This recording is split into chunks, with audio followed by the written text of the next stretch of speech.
Hey there. Today we're diving into one of the most important concepts in math, real numbers. You use them every day without even thinking about it, whether you're checking the time, shopping, calculating your grades, or even driving. But what exactly are real numbers and why are they so important? Let's break it down.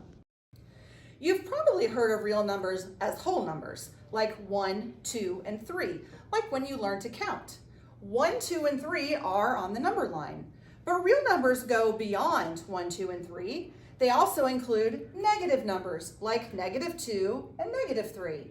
They also include decimals, like 0.5. And they also include fractions, like -2 and 3/4. Basically, any number that you can think of that you can represent on a number line is a real number. Real numbers can be broken down into a few different types. Let's take a closer look.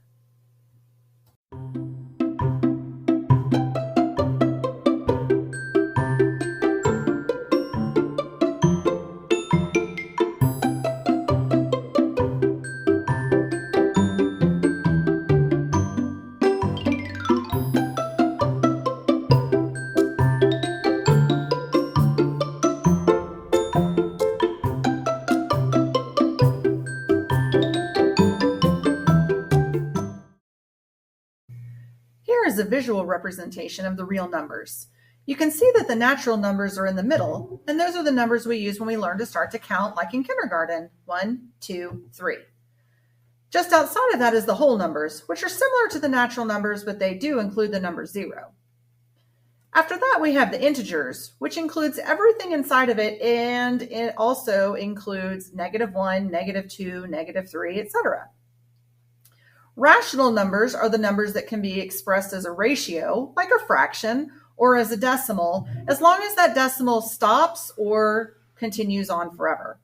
And finally, irrational numbers are numbers that cannot be written as a fraction, and they are decimals that do not repeat, the most famous one being pi, but you could also think about the square root of 2 or the number e. The real numbers are part of the larger complex number system, which includes both real and imaginary components. But for today, we're just going to focus on the real numbers. I like to think of real numbers as measuring spoons and measuring cups. So for example, in the smallest measuring spoon, the amount that you can fit into it will fit into the next size.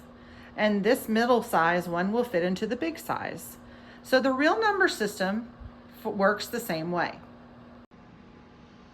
So natural numbers like 1, 2, and 3 fit into this measuring spoon, but then also they fit into this measuring spoon, which is where we will add zeros for the whole numbers. And then the whole number measuring spoon fits into the integer measuring spoon, which is where we start adding the negative numbers.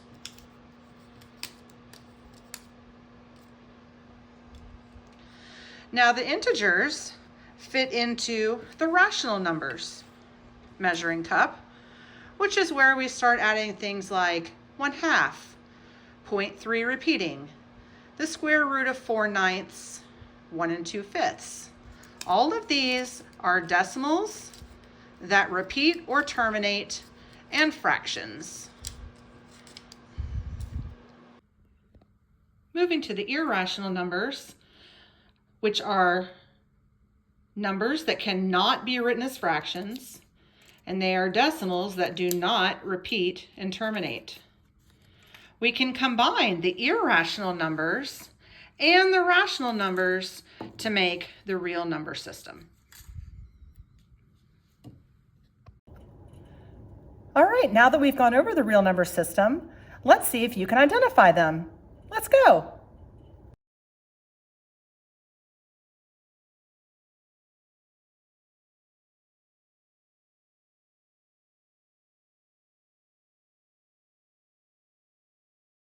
-3 is an integer. 1/4 is a rational number. 0 is a whole number. negative square root of 16 reduces to be negative 4, which makes it an integer. The square root of 2 cannot be written as a fraction, and it is a decimal that does not repeat or terminate, so it is an irrational number. 5 is a counting number. That means that it is natural. Great job! You just practiced the real number system. You'll be an expert in no time. To recap, real numbers are all around you. They are used in counting and shopping and even driving, even to solve math problems. Thank you for watching.